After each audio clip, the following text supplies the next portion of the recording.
Good evening and welcome to Nationwide on the network service of the Nigerian Television Authority. I'm Ayo DG Makinde. Please remember that you can follow this news broadcast live on our website nta.ng/live and on all our social media platforms displayed on the screen. We'll kick off by telling you that President Muhammadu Buhari has reiterated the need for African political leaders to respect the right of citizens to make their choices in elections, insisting that such a constitutional right to determine who leads them should not be treated with levity. This was while granting audience to the President of Malawi, Lazarus Chakwera, on the margins of the African Union Summit in Malabo, Equatorial Guinea, from where State House correspondent Adamu Sambu reports. President Muhammadu Buhari acknowledged that the path to democracy in African countries had not been a smooth one. He said for democratic fabric to be strengthened on the continent and smooth conduct of elections achieved, the electorate must be convinced that their leaders respect them. And that means allowing them to choose whoever they want, and democratic institutions must also be trusted to do what is right. Discussions between the two leaders also centered on the relationship between Nigeria and Malawi, as well as that of the Southern African sub-region in general, as explained by Foreign Affairs Minister Geoffrey Onyama. The President talked about the history of Nigeria in supporting during the apartheid years Southern Africa. Nigeria was considered a frontline state in the fight against the apartheid, and that he was serving under leaders at that time who prioritized the fight against apartheid, which made Nigeria a frontline state, even though Nigeria was not in Southern Africa.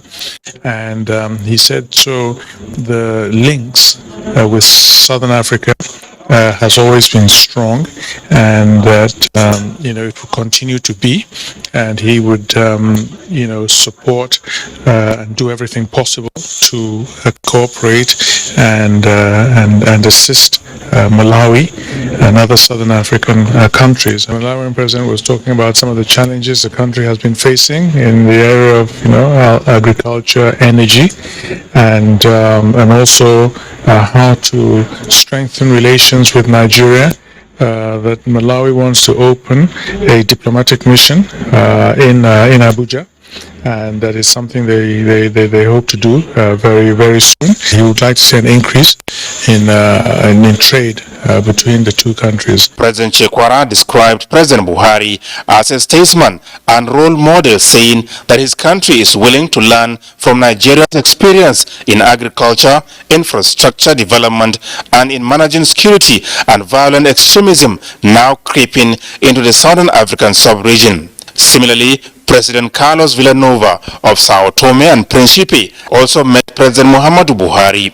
He received assurances from the Nigerian leader that Nigeria will continue to play a brotherly role in the affairs of sister African countries. President Buhari also received in audience the President of Equatorial Guinea, Theodoro Obiang Nguema Basogo. Details of their discussions held behind closed doors were not disclosed. From Malabo, Equatorial Guinea, Adamu Sambu, NTA News. In another development, peace-building efforts deserve a holistic approach from all segments of the society, achievable through gender mainstreaming and youth participation in the design and implementation strategy. This formed part of the address of the President of the Africa First Ladies Peace Mission, who is also the First Lady of Nigeria, Aisha Buhari at the 16th extraordinary session of the African Union Heads of State Summit in Malabo, Equatorial Guinea. State House correspondent Aliyu Kabir reports. The focus of this extraordinary session on Africa's humanitarian challenges, terrorism, and the emergence pattern of non-constitutional change of government in some parts of Africa could not have come at a better time than now. This is the President of the Africa First Ladies Peace Mission and the First Lady of Nigeria, Aisha Buhari, addressing African leaders at the opening plenary of the extraordinary session of the African Union currently taking place in Equatorial Guinea. Speaking on behalf of the African First Ladies, the President acknowledged the support and commitment of the AU towards peace-building Africa, through which their platform is actively complementing all efforts towards addressing various issues, including gender mainstreaming, as well as peace, harmony, and development in Africa.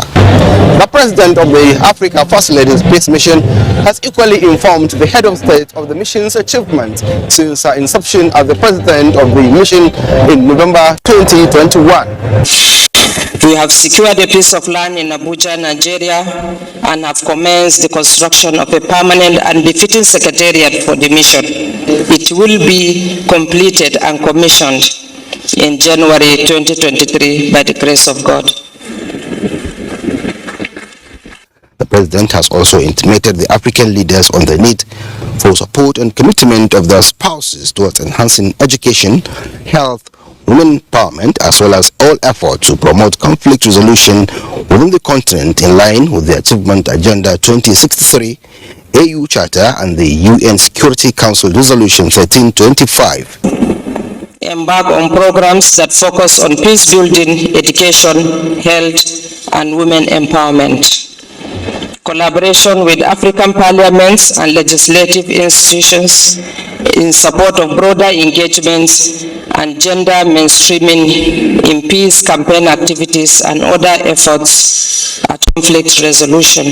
Apart from the desire for the emergence of peace clubs in secondary schools, the President also reaffirmed the mission's commitment towards the development and inclusion of peace and security studies as part of the curriculum of basic secondary education across the African continent.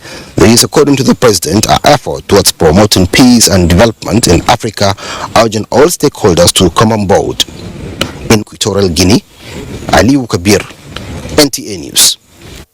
Away from the AU Heads of State Summit in Equatorial Guinea, let's tell you that additional 40 megawatts of electricity is being added to the national grid from the Kashimbela Multipurpose Hydroelectric Dam as evacuation of power from the plant progresses. Joshua Ojito reports.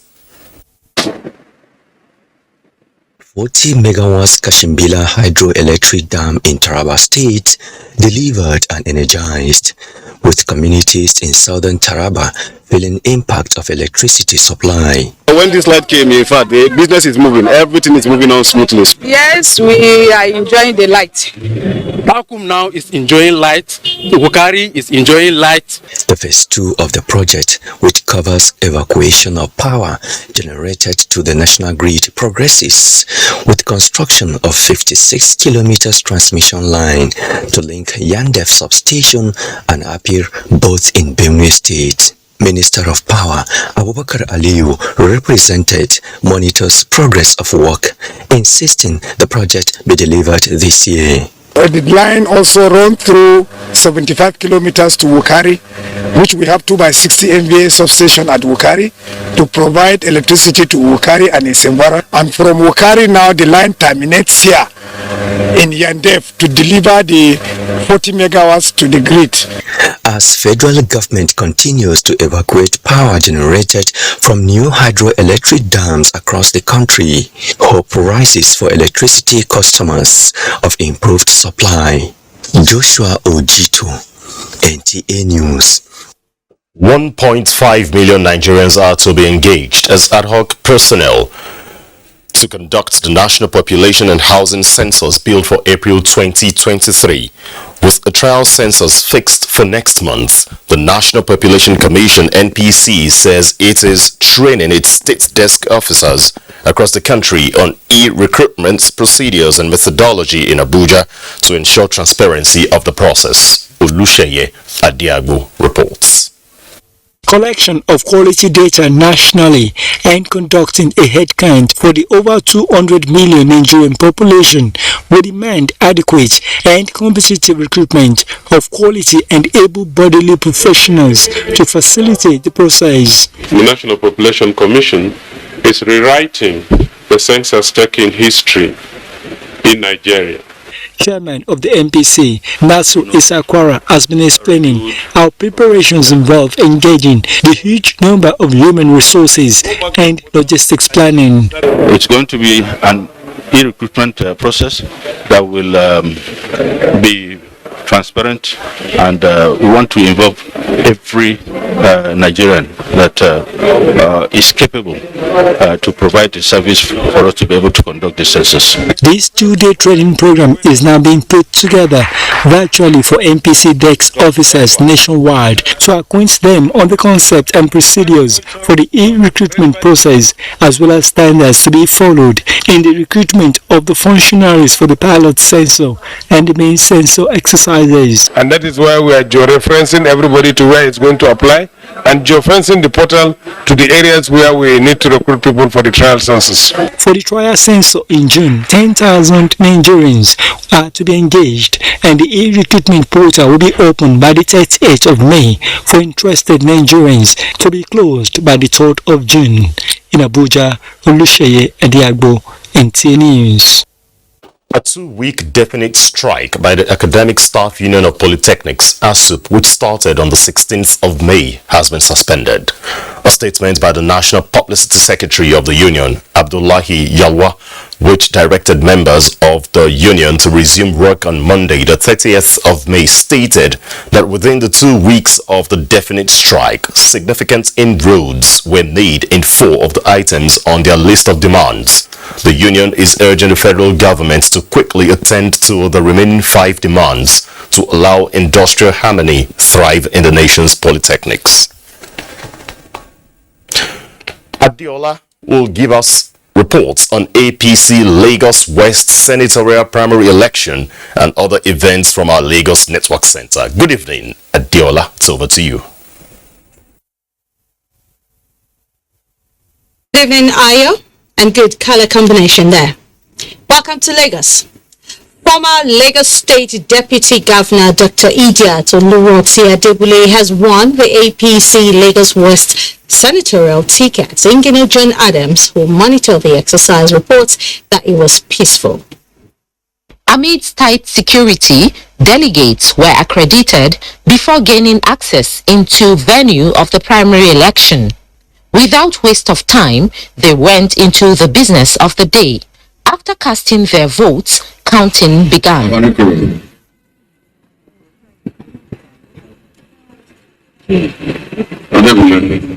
Dr. Idiat Oluwoti Adebule polled the highest votes of 424 out of 557 total votes cast, defeating her closest rival, Senator Musliu Obanikoro, who got 119 votes, while Kayode Okpefa got 4 votes. Dr. Idiat Adebule, having secured the highest number of votes, having met all the requirements of the Electoral Act and our party constitution, is hereby elected and returned as the candidate. The winner expressed gratitude to the delegates for having confidence in her. But for your diligence, but for your commitment, probably I won't be standing before all of you this afternoon. I thank you all heartily. You have been wholesome. What you did today is something that I really treasure, and I know that our party at large will treasure this moment. She also called for the same support come 2023. In Lagos, Ingenieur John Adams, NTA News. As part of measures to encourage effective utilization of about 8.8 trillion naira portfolio, out of which 24% was allocated to the energy sector, About 6 billion naira was disbursed for the actualization of some projects in the country. The Central Bank of Nigeria says it will continue to place premium on monitoring and evaluating the ongoing projects. Maka Obo has the report. Led by Director Development Finance Department Philip Yila Yusuf, the delegation from the Central Bank of Nigeria visited the Ikeja Electricity Distribution Company, where a presentation of the CBN projects were made. We're expecting further activities between the end of this month and the first week in June. Chief Executive Officer of the company, Folake Shaitan, who commended the Apex Bank for their support in obtaining funds, which brought about significant success in the national mass metering program. With over 1 million customers, the revenue from prepaid services the company disclosed was put at 6 billion naira. They were quite pleased and happy, and we're happy as well because that means that we'll get additional support, which is critical for us to be able to improve the energy and the power that we're giving our customers. The team made a brief stop at the Eco Electricity Distribution Company for assessment of projects, where 9 out of 42 projects have been completed. The monitoring team also had a thorough inspection of the entire corridor of the Red Line train station project and also the 27 kilometers light blue rail at Marina for a thorough evaluation of progress of work done. The team expressed satisfaction as completion of project is expected at the end of the year 2022. That will accommodate 1 million passengers daily using constant electricity and at the fastest pace to bridge the gap in the intra-city transportation sector. If the EcoDisco's main distribution goes down, the UPS picks up until the IPP picks up. So that's been well designed, well thought through, and it's the same that you would use all over the world. After the assessment of projects, the team commended the Lagos State government for such world-class infrastructure as they promised to provide the needed support for completion of projects. It's one thing to disburse funds through the banks to the various sectors of the economy, but most importantly, we from time to time do monitor and evaluate how those funds are utilized. We're here, this is the Red Line, Lagos State government project. We're impressed with what we've seen. We've disbursed quite most of the funds. We look forward to, from the briefings we've gotten, the first quarter 2023, this line is going to be running. They are expected to present a feedback to the appropriate quarters for the desired action. In Lagos, Samaka O, NTA News. And do not forget that you can follow this news broadcast live on our website at nta.ng/alllive and on all other social media handles displayed on your screen for updates. Nationwide will continue with Philip.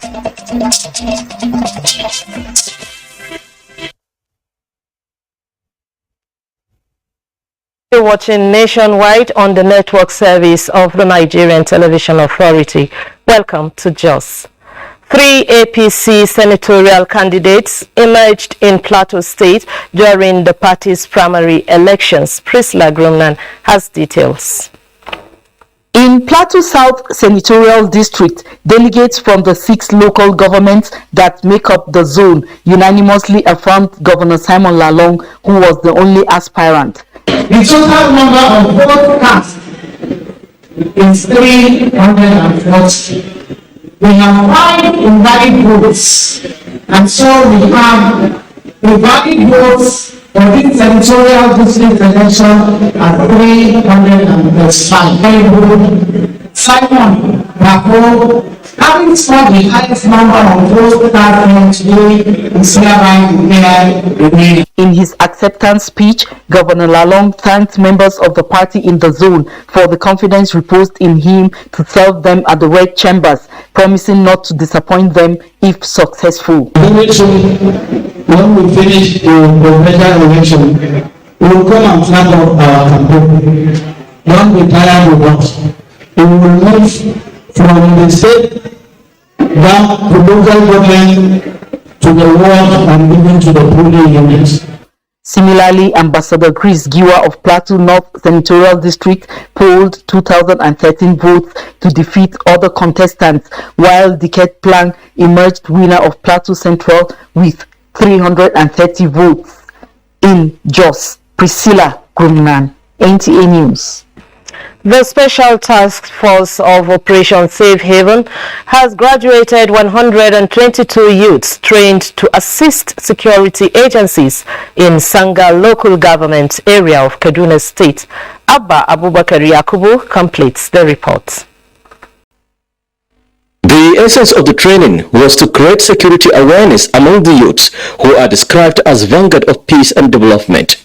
The Commander Operation Safe Haven, Major General Ibrahim Ali, says the training has become necessary in view of security threats and the need for the engagement of youth in nation building. Major General Ali advised the participants to give useful security information to the appropriate authority in good time for prompt action. Operation Safe Haven has given you so much and the state is therefore expecting much from you in return. Majority of you are going to be deployed to counter the criminal elements that are dragging Kaduna State backward. I urge you to remain focused and victorious in your duties. Kaduna State Government applauds Operation Safe Haven for the initiative of engaging the youth in security matters. While pledging to support the initiative, the government urged participants not to betray the confidence reposed in them.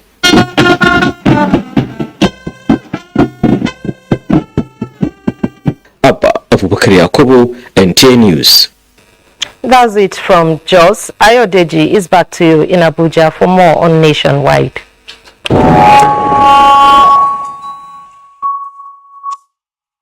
Thanks, Felicia, in our Jos Network Center. Transition to the Fourth Republic in 1999 served as a turning point in Nigeria's political journey. It has been the longest period of democratic governance in the country and one that has seen the country's political landscape transformed. Today, May 29, 2022, makes it 23 years of uninterrupted democracy in the country. How has the country fared since 1999? Charles Alpha tells us more.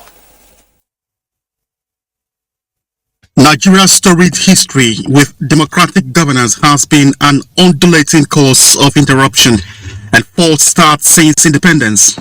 The agitations which trailed the steel birth of the Third Republic, specifically the mandate of June 12, 1993, culminated in a sensitive handover to democratic governance on May 29, 1999. The head of state at the time, General Salami Abubakar, promised a transition to democracy, and accordingly, a new constitution was adopted on May 5th, 1999. Elections were held, and Chief Olusegun Obasanjo, who had previously governed Nigeria as a military rule, was elected the new president. Since then, the nation has transited from tenure to tenure on a democratic template, although not without its challenges, which many believe are still a carryover from past experiences. Late Umar Musa Yar'Adua, Dr. Goodluck Jonathan, came after Chief Obasanjo, all on the platform of the People's Democratic Party. 2015, however, saw a change in the pattern. APC, a merger of four opposition parties, defeated the then ruling PDP to attain dominance at the center with President Muhammadu Buhari on the Helpman's seat. In its 23rd year, this Fourth Republic is the longest continuous civilian rule since Nigeria's independence from colonial rule in 1960.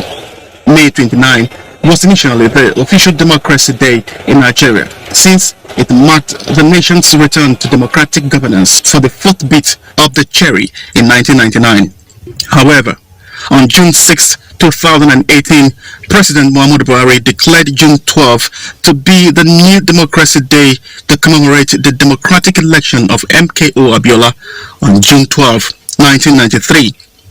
In what has been adjudged to be Nigeria's freest and fairest election, but remains a grim reminder of the travails the nation has suffered. As part of the process of healing and reconciliation, I approve the recognition of June 12 as Democracy Day. In 23 years of the Fourth Republic, is Nigeria's democratic journey on a clearer path, or is it yet to get out of the woods? We acknowledge the fact that yes, we are making progress, but We know that we are not where we ought to have been.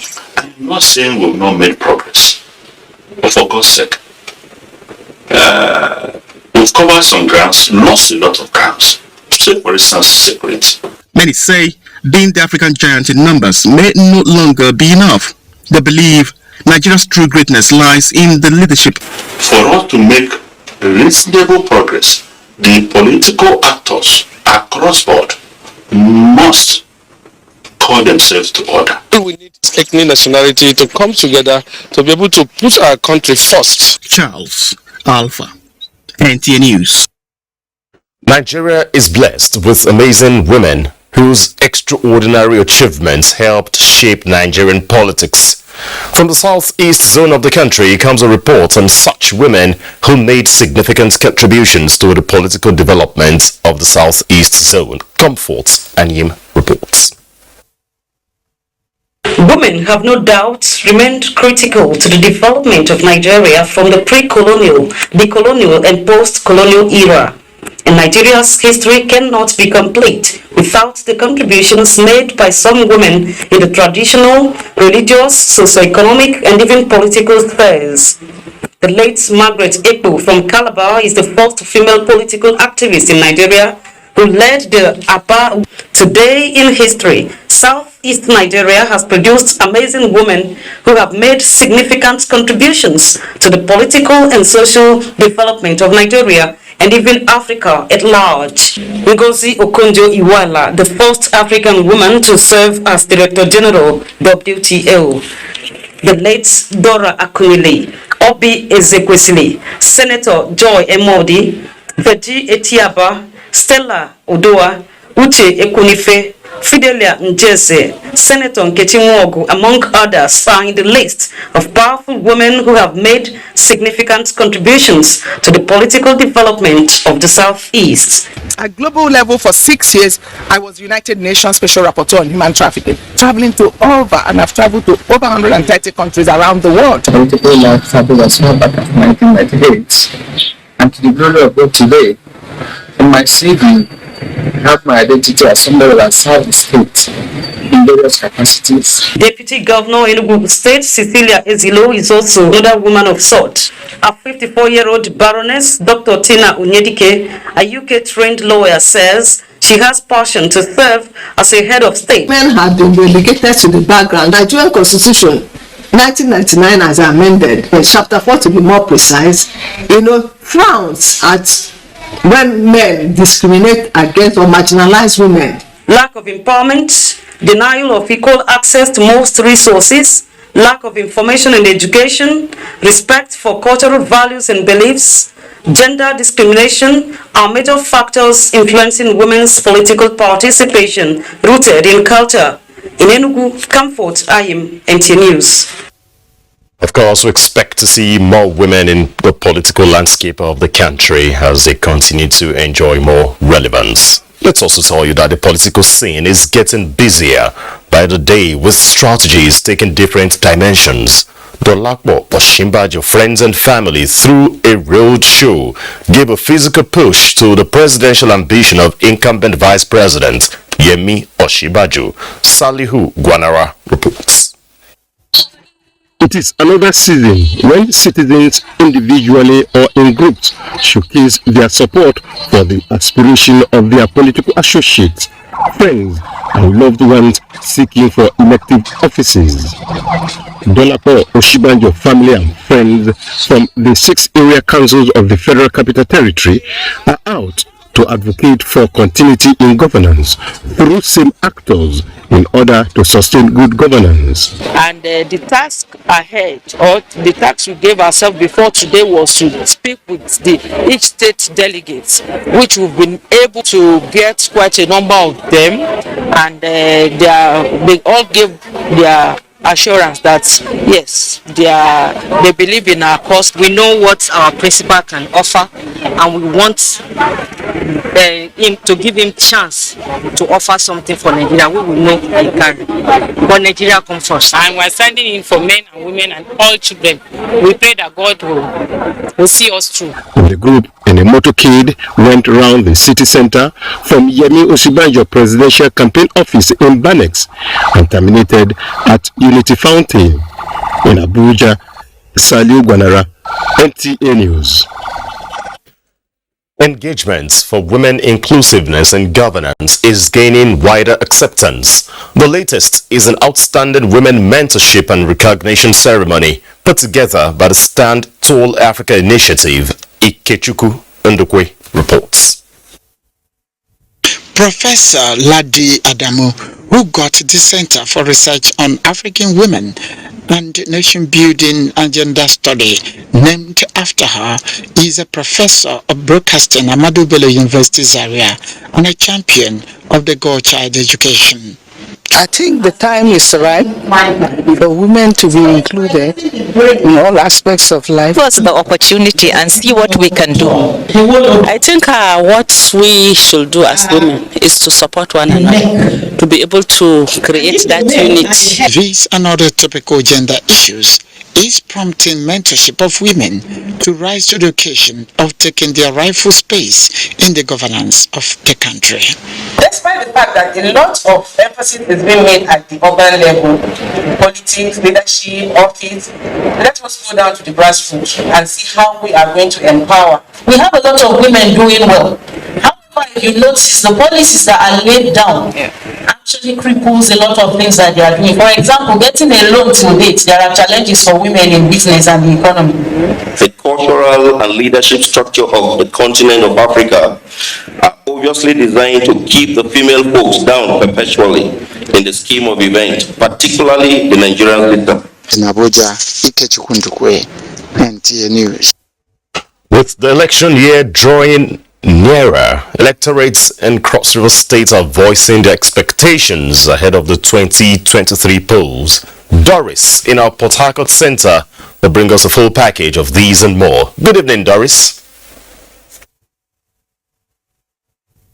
Deji, welcome to Port Harcourt. It's 9 months to the 2023 general elections. INEC is preparing early to avoid mistakes. Political parties are also doing their work to come out victorious, but at the center of all are the voters. So, in this report, Esu Edodi reports on how the electorate in Ogoja area are warming up for the exercise in the face of party primaries and mixed reactions to the delegate system of the process. It is barely about 9 months countdown to the Nigerian Decide 2023. Continuous voters registration exercise ends June 30th, and eligible voters in Abuja, North Central District of Cross River State, seems quite prepared, though with concern over the security situation in the country, and appealed for swift response by the government to create a conducive atmosphere before the February-March 2023 polls. Election to be successful, the person who is going to emerge as a candidate, all the candidates in the political party should work in a very good faith and good manner, not to have violence with each other. In the election, there are a lot of expectations. I wish that there should be free playground for aspirants to come out for their intentions, because different aspirants have different policies.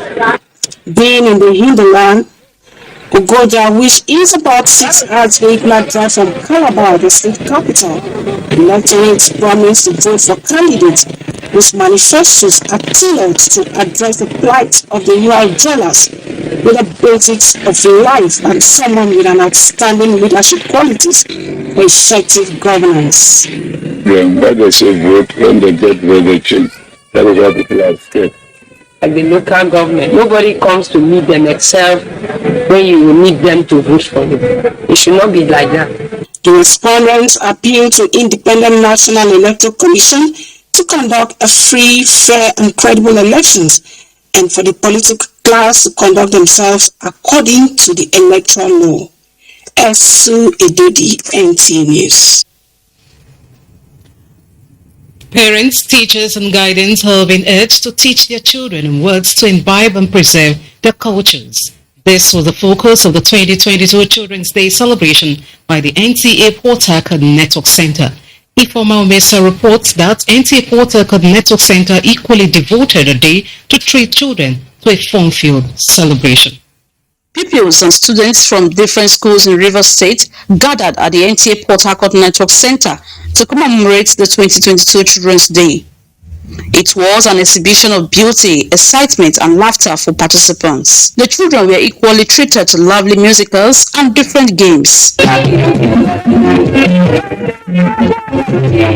so excited to be here with among other children. That's my culture.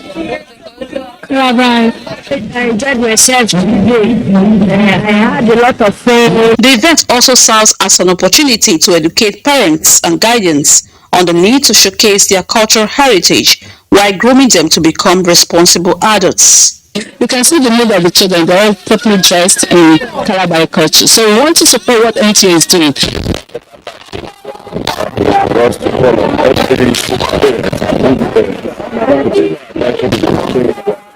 Children right now are not really aware of our culture, so it helps promote the culture. With the theme, Our Culture, Our Pride, Let's Preserve It, Zonal Director, NTA Port Harcourt Network Center, Bosode Adebayo, encouraged parents and teachers to teach the children to embrace their culture and inculcate in them social values that promotes good upbringing. The responsibility of building children is not only that of the teachers, is not only that of the parents, it is that of the entire society.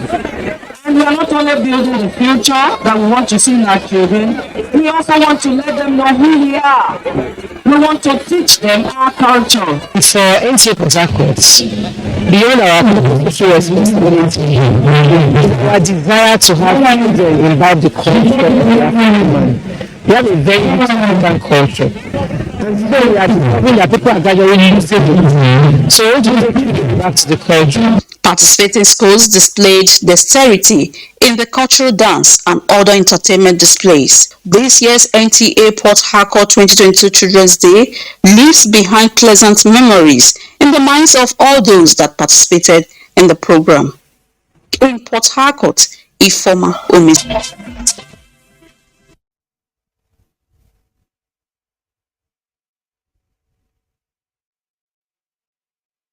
Network Center, and here is the latest. All Progressives Congress in Kaduna State has announced candidates to contest National Assembly elections on its platform. 3 candidates for senatorial seats emerged through consensus. Umar Ajingi has the details. Those emerged as party senatorial candidates are immediate past Commissioner for Economic Planning Muhammad Sani, the teacher for Kaduna Central senatorial seat, incumbent Senator for Northern Kaduna Senatorial Zone Suleiman Abdukari, and Blue Saudi for Southern Kaduna Senatorial Zone. Though the primary elections are through consensus, the delegates cast their ballots to ratify their candidature. The elections were conducted in a peaceful atmosphere and devoid of rancor. The returning officers declared the outcome of the elections.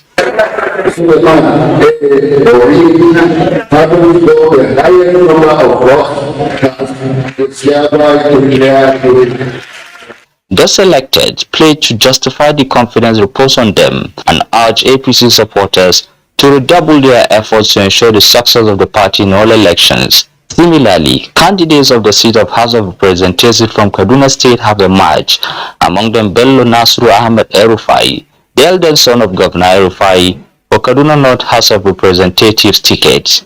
In Kaduna, Umar Ajingi, NTA News. New settlements are springing up on the outskirts of Zaria and Emerald following the ongoing infrastructural development embarked upon by Kaduna State government under its urban renewal program.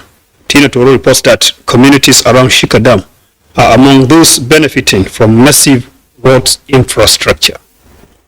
Construction of Kofa Doka flyover, Agoro underpass, rehabilitation and upgrade of Kofa Doka to Usasa are some of the undergoing projects in Zaria City. Upon completion, these projects will erase traffic congestion and improve the economic fortunes of the benefiting communities. We are happy with this project because in the past, we experienced serious gridlock, especially in the evening. Truthfully, I was trying, in fact, because if evening time haka lokacin if you're evening you can see it hold up here as usual. The contractor is trying. Actually, what they have planned to do in order to improve the infrastructural facilities in the state, it will go a long way in improving the economic development of the state. However, work is going on steadily at Sabongari to Shika Dam Road. The project being executed by the state government is to connect vast communities with Sabongari for easy commercial transaction. New settlements are beginning to come up along that corridor. Beneficiaries are thankful to Kaduna State government for executing the project. Tina Toro, NTA News. Thank you, Tina. Ayo, take it away from here. Good afternoon. Thanks, Suleiman, in our Kaduna Network Center.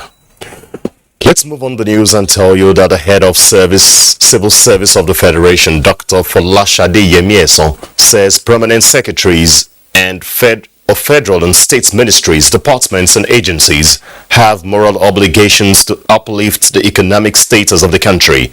Speaking at a two-day retreat in Uyo, Akwa Ibom State, Dr. Yemieson says the task is achievable by improving the quality of governance as well as checking manners of public procurement irregularities and infractions. Clement Barikwi reports. Permanent secretaries are often regarded as accounting officers of their respective ministries, departments and agencies. Hence, they must demonstrate sufficient understanding of the nexus between weak public procurement procedures and poor project implementation, as well as the adverse consequences on national development. It is expected that these permanent secretaries will leave here well prepared to improve procurement implementation in Nigeria and ensure the effective implementation of the year's budget. Other matters of great importance are the need to discourage touting and also encourage small and medium-scale businesses in procurement so as to promote local content, curb capital flight, and grow our economy. There can be no better time than now to seek to strengthen the public procurement for optimal effectiveness, which is our theme of great. Non-regulated procurement environments ultimately had far-reaching consequences on our development as a nation. The two-day retreat had as its theme strengthening public procurement for optimal effectiveness. In Uyo, Clement Barikui, NTA News. A wanted drug kingpin behind 2,000.6 kg of cannabis sativa seized in a concrete mixer truck in Adamawa State on 2nd December 2021 has been arrested in Ondo State after 5 months of manhunt by operatives of the National Drug Law Enforcement Agency, NDLEA. The suspect is said to be one of the leaders of a cannabis cultivation cartel that operates the Ondo-Ekiti axis, while he shuttles between Osun, Ondo, Ekiti, Edo and Delta states, from where he coordinates supplies to the northern part of the country and Lagos State. The suspected drug lord is also identified as a member of an international drug trafficking ring that also operates in South Africa. Also, a 36-year-old Nigerian based in Italy has been caught with 95 pellets of heroin ingested in his body at Nnamdi Azikiwe International Airport. Meanwhile, NDLEA says it has seized quantum of illicit substances to include cannabis and tramadol capsules in raids conducted in Edo, Kaduna, Kogi, Akwa Ibom and Oyo states, as well as arrested no fewer than 3 persons in connection with the crime. Imo State's Governor Hope Uzodinma has appealed to Nigerians to engage in fervent prayers towards the restoration of peace and security in the country. He stated this when he received the General Overseer of the Redeemed Christian Church of God, Pastor Enoch Adeboye, in Government House, Owerri. Beatrice Anyam has the details.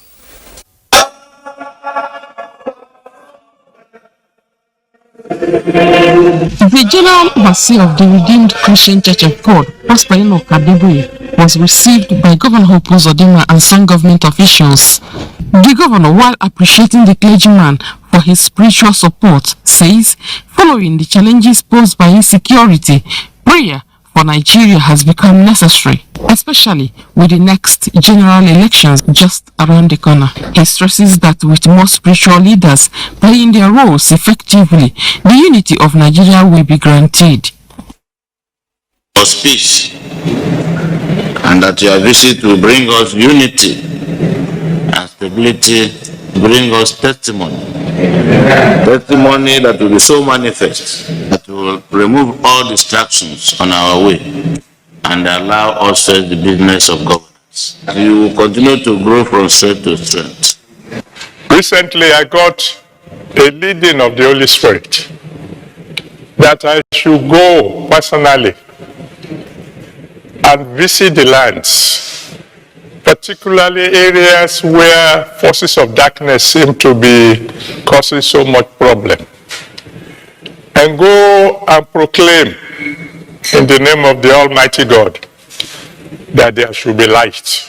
Where there is light, darkness must give way. The visit featured prayers for the governor and the country. In Owerri, Petrus Anyam, NTA News. More than 40 countries have indicated interest to participate in the 15th edition of the International Arts and Crafts Exhibition by the National Council for Arts and Culture in Abuja. At a pre-INAC dinner for diplomats, the Director General NCAC, Olusegun Noshewe, says this year's expo focuses on networking Nigerian crafts to the world. Oyinaya Kaluoka reports. The Pre-International Arts and Crafts Expo dinner started in 2018. It is a platform to engage with members of the diplomatic community in building up the International Arts and Crafts Expo.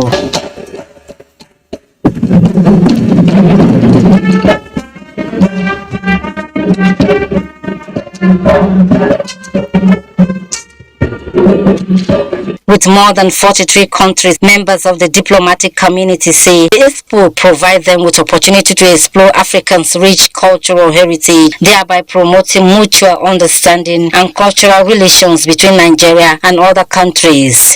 The success we are recording year after year is the testimony that culture is the fuel that makes our society run. It's important to cherish and rejoice this wonderful opening of Nigerian arts and crafts to the world. The law among the world. Director General, National Council for Arts and Culture, Olusegun Noshewe, said it is hosting the countries in order to strengthen cultural relations and network Nigerian crafts to the world. With all these countries present, we have shown to the world that some of the stories they read about Nigeria is not correct story. The 2022 Expo is expected to kickstart on the 18th of August. Oyinaya